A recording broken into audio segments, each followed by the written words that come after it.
Itu semua makhluk hidup, hewan juga hidup. Tapi ada kualitas yang terbaik dari nikmat hidup, yaitu adalah nikmat sehat. Yang dengan nikmat sehat ini kita bersyukur kepada Allah. Hidup kita bersyukur kepada Allah. Masih diberikan kesempatan untuk bertaubat, memperbaiki amal-amal kita. Nikmat sehat diberikan oleh Allah Subhanahu wa taala sebagai kesempatan bagi kita agar maksimal dalam beribadah kepada Allah. Kalau tidak sehat, untuk berangkat ke sini repot. Mau datang ke rumah Warna, berapa banyak jamaah di rumah Warna yang pengen datang ke sini, tapi kemudian sakit, meriang, batuk, flu, bisu, dan lain-lainnya. Mungkin ada yang pengen ke sini tapi, aku lagi bisu, malu, susah buat duduk juga, teteh. Kita baru bersyukur itu ketika sesuatu kenikmatan itu hilang dari diri kita. Serius, baru terasa bersyukur itu. Teman saya, waktu itu orang tuanya meninggal, ibunya meninggal. Ketika saya datang saya dipeluk sama beliau. Ketika dipeluk sama beliau baru dia bilang, "Bon," pakai bahasa Sunda tapi saya translate ke Indonesia. "Bon, hampura urang. Bon, maafin gua. Karek karasa ayeuna nama Bon. Baru terasa sekarang Bon." Ternyata ketika kehilangan seorang ibu, baru aku rasakan betapa aku rindu bersamanya, betapa aku ingin membahagiakannya. Ketika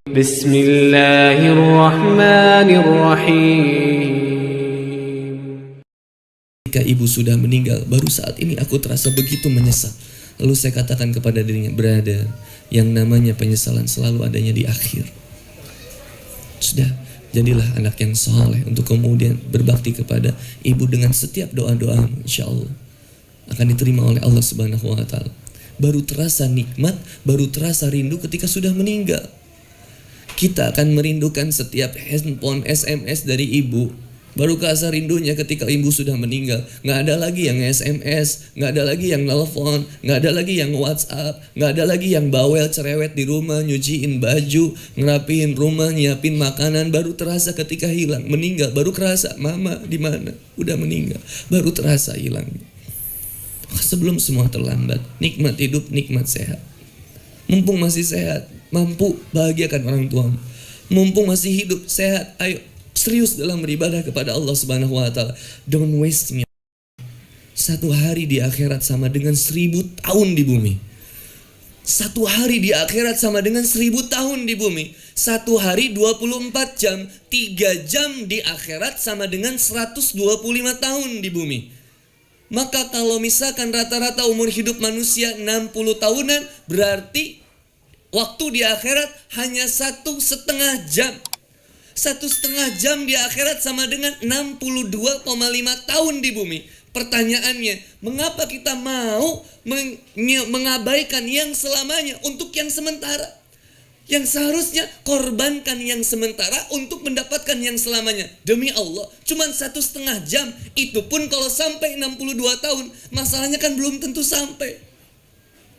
Kang Boni sekarang usia 30 tahun Bunda, Teteh, AA, 30 tahun. 30 tahun dikurangin waktu maksiatnya.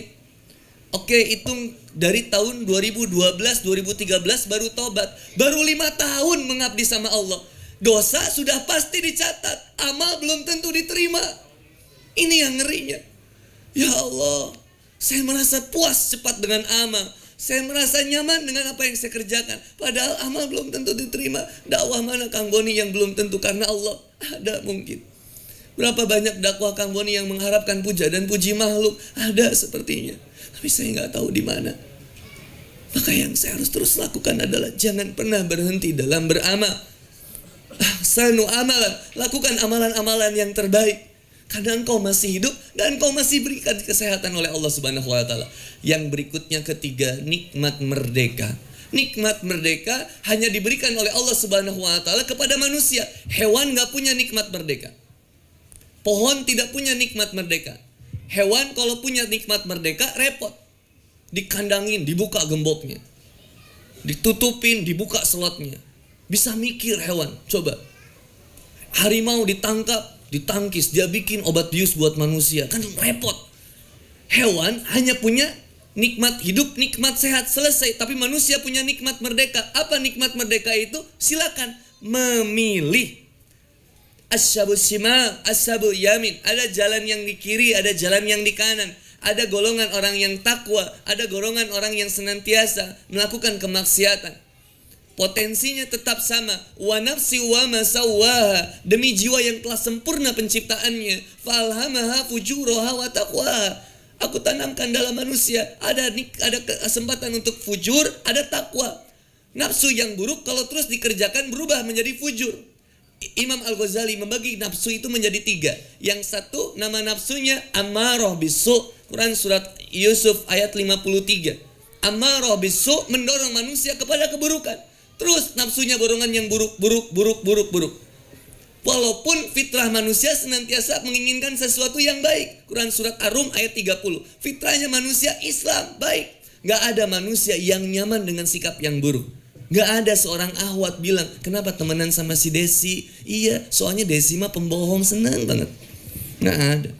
Antum kenapa temenan sama si Budi? Iya, soalnya Budi itu orangnya suka banget yang namanya sombong. Gak bisa. Sepenjahat-penjahatnya penjahat tetap menginginkan teman penjahat yang baik. Satu, amarah bisu. Yang kedua ada yang namanya lawama. Awama, nafsunya dorongannya STMJ nih, setengah-setengah nih. Sholat terus, maksiat jalan. Datang ke kajian sama pacarnya. Begitu Kang Boni bilang, putus. Tiba-tiba dia nge-WhatsApp pacarnya. Sayang, sabar. Ini ujian buat kita. Palelo kalau kata Haikal Hasan. Yang berikutnya, yang ketiga, ini Al-Qiyamah ayat 2. Yang ketiga, ada yang namanya Al-Mutmainnah, dorongannya baik. Nah, kalau yang namanya ketaatan harus dorongannya tuh selalu dengan dimotivasi dengan sesuatu yang baik. Makanya kenapa salah satu syarat istiqomah itu punya teman yang soleh, lingkungan yang baik, teman yang baik yang terus mendorong kita kepada ketakwaan. Kalau pengen istiqomah, pengen hijrah, tapi nggak ada teman yang baik, repot kita sendiri itu. Nggak pernah bisa kita berjalan sendirian. Bersama itu lebih nikmat. Nanti apa sih temanya di teras dakwah itu? Bersama greget, apa sih? Bersama lebih greget. Bersama lebih greget. Nah, itu bersama lebih greget. Ih, nikmat coba. Antum jomblo pulang peluk guling kan enak. Anak pulang peluk istri. Walaupun di sini Jogja jauh. Istri di sana, anak di sini. Memang terasa hampa. Maka baru terasa pentingnya. Sana ada, sini ada. Keceplosan. Direkam. Ini direkam. Nge-live lagi. Apa-apa, istri Ana orangnya baik, insya Allah. Dia mengerti. Papa, kayaknya Papa udah sering ke Jogja. Mama khawatir gak bisa menyiapkan yang terbaik buat Papa kalau Papa sering di Jogja. Rasa-rasanya Mama harus bantu Papa untuk mencari seorang di Jogja. Ya kan, harapannya begitu ya. Susah juga ya, tapi ya bismillah. La in syakartum la azidan aku. Syukuri apa yang ada, maka Allah akan tambahkan nikmatnya. Syukuri istri yang ada, maka Allah akan tambahkan istrinya.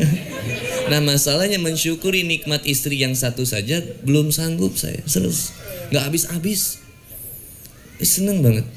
Kemarin malam nge-WhatsApp ke aku, Pap, apa sih yang Papa kangenin dari aku gitu. Maaf ya aku jadi gini ya, nanti aja lah bahasnya. Kenapa jadi kesana? Nikmat merdeka itu memilih. Ada potensi fujur, ada potensi takwa. Mau datang ke kajian atau enggak, pilihan. Bebas, nggak ada yang kemudian memaksa Tete. Coba demi Allah, sekarang ngaku, ada yang nggak yang dihipnotis untuk datang ke sini? Hah? Yang tiba-tiba, ya Allah, aku di mana? Ada. Atau yang sekarang yang datang ke sini dalam keterpaksaan, diancam, dibunuh, datang ke sini ada? Kalau nggak kajian, gue bunuh lo, ada nggak? Nggak ada. Semuanya atas dasar kerelaan. Kalau tadi malam kamu ini menjelaskan di UAD, konsep dasarnya seseorang itu pasti ada dasar, ada sadar, ada sabar.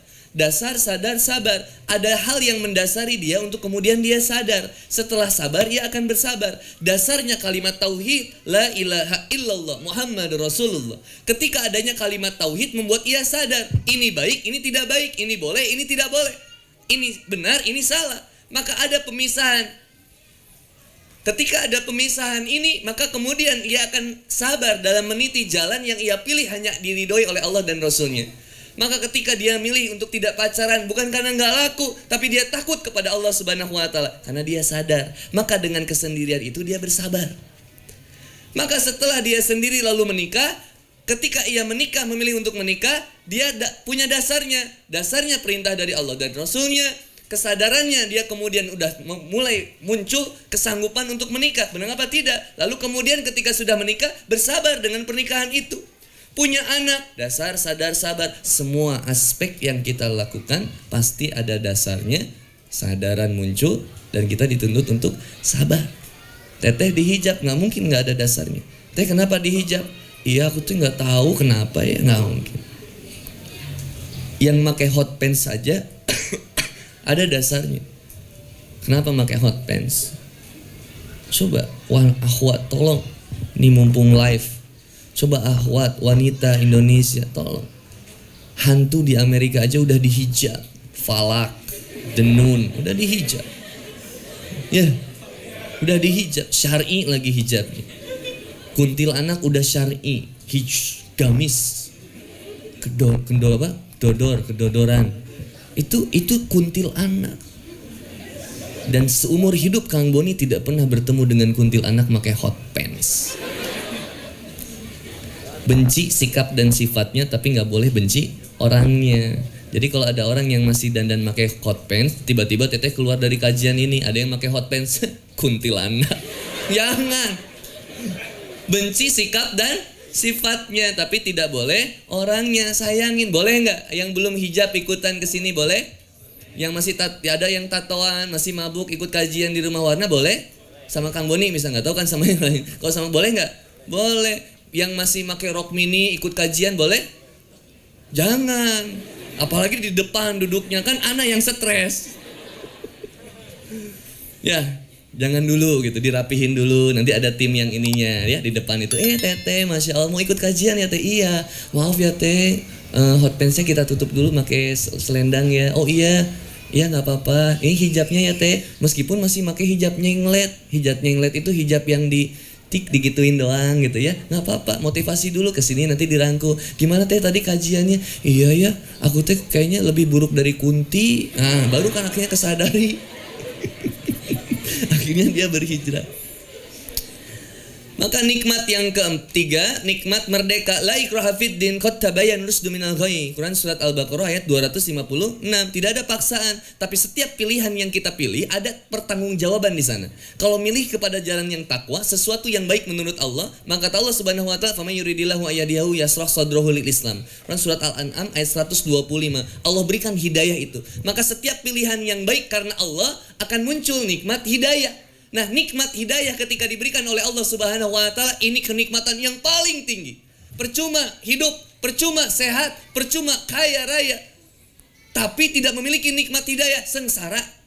Ada yang kuliah di UGM, ada yang kuliah di UAD, ada yang kuliah di Pajajaran University.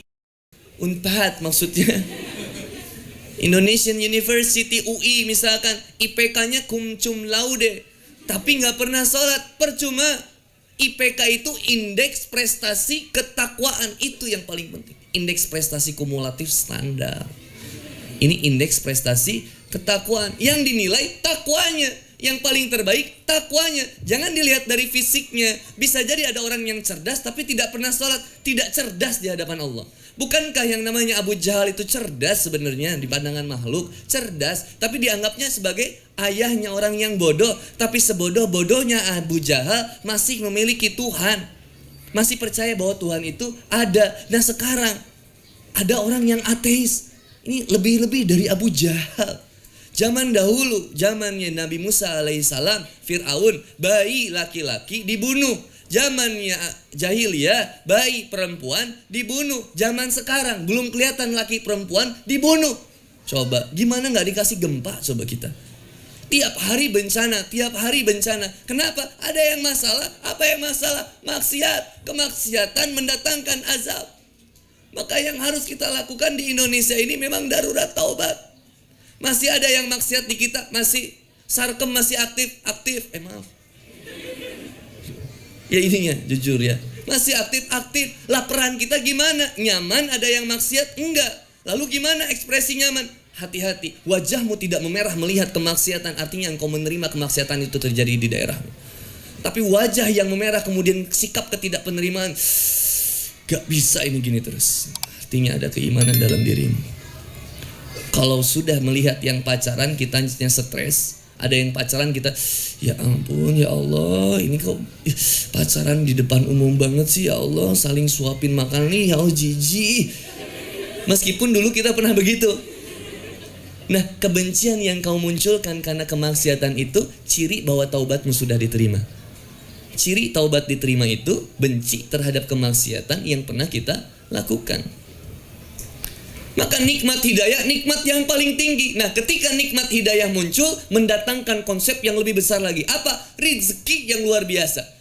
Hidayah saja sudah rizki yang tidak tergantikan. Maka engkau bisa mengambil hartaku. Gak masalah hartaku habis, gak masalah mobilnya gak ada, gak masalah rumahnya gak ada, tapi jangan cabut iman dan Islamku. Betapa tegangnya Bilal bin Rabah ketika ditimpakan batu sebesar kerbau di atas punggungnya, kemudian dibaringkan di gurun pasir yang begitu panas. Karakter gurun pasir yang ada di Makkah itu bukan hanya gurun pasir yang biasa, tapi penuh dengan bebatuan. Bayangkan, tubuh yang dibukakan bajunya, ditanamkan kemudian di gurun pasir yang panas dengan bebatuan, ditimpakan batu yang besar, tapi yang terucapkan tetap ahadun ahad.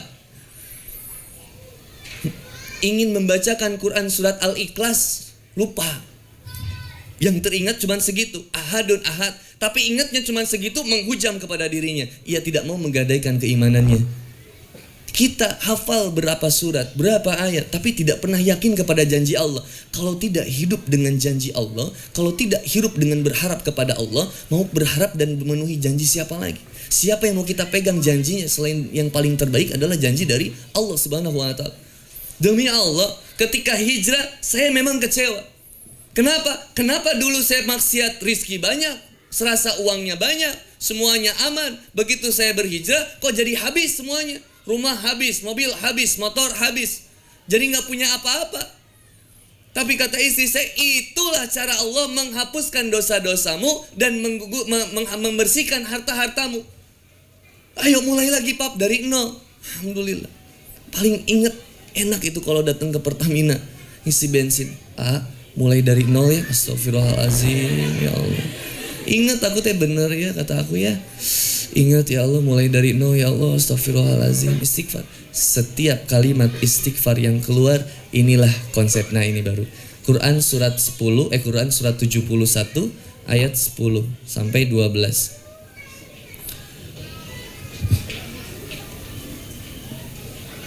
Ini jam berapa? Oh jam 2. Quran surat Nuh ayat 10 sampai 12. Faqultu astaghfiru rabbakum innahu kana ghaffara. Maka katakanlah, mohonkanlah ampunan kepada Rabbmu, beristighfarlah kepada Allah Subhanahu wa Ta'ala, sungguh Dia Maha Pengampun.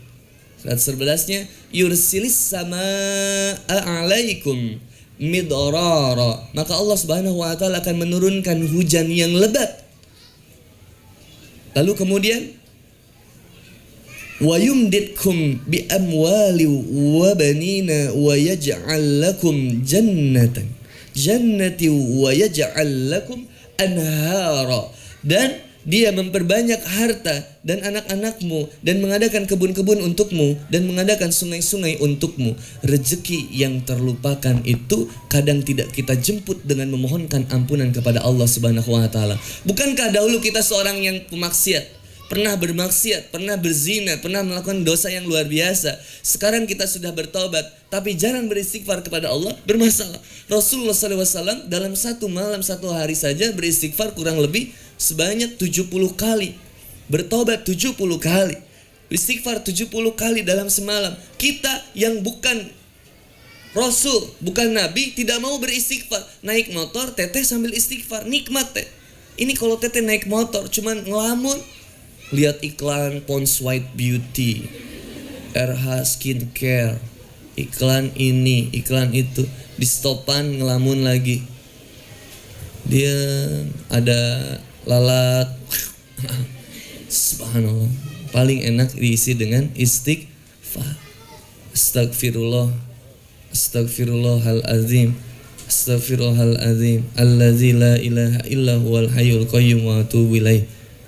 Allahumma anta rabbi la ilaha illa anta khalaqtani wa ana abduka wa ana ala ahdika wa ahdika mastata'tum a'udzu bika min syarri ma sana'tu abu laka bi ni'matika alayya wa abu'u bi dzanbi faghfirli fa innahu la yaghfiruz dzunuba illa anta. Sayyidul istighfar, mahkotanya istighfar, dibaca setiap pagi dan juga sore hari. Siapa yang sedang dilanda kesulitan, Allah akan berikan kemudahan kepada dirinya. Siapa yang diwafatkan oleh Allah sore harinya, dibaca pagi hari, Allah masukkan ke dalam surganya. Siapa yang baca di petang hari, diwafatkan malam hari atau sepagi harinya, Allah masukkan ke dalam surga Allah Subhanahu wa taala. Istighfar selalu mendatangkan ketenangan bagi kita. Imam Ahmad bin Hanbal pernah ditanya tentang beberapa hal oleh orang-orang yang berbeda. Ketika ditanyakan perihal bagaimana menambah rezeki, bagaimana cara membuat usaha saya kembali maju, bagaimana saya ingin punya anak, 4 orang yang datang kepada ia berbeda-beda. Yang ia perintahkan kepada orang-orang itu adalah beristighfarlah kepada Allah.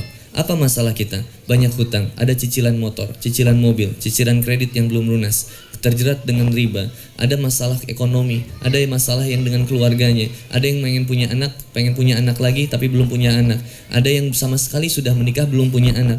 Apa kunci yang pertama? Istighfar. Rezeki yang terlupakan ketika kita terlalu sibuk dengan yang tidak ada dan melupakan yang maha ada dan maha mengadakan. Siapa itu? Allah Subhanahu wa taala. Saya datang ke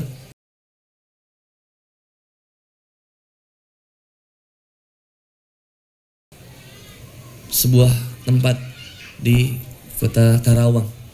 Saya itu curhat waktu itu. Kiai ini seumuran dengan saya. Beliau kelahiran 87. Tapi beliau sudah punya 9 pesantren.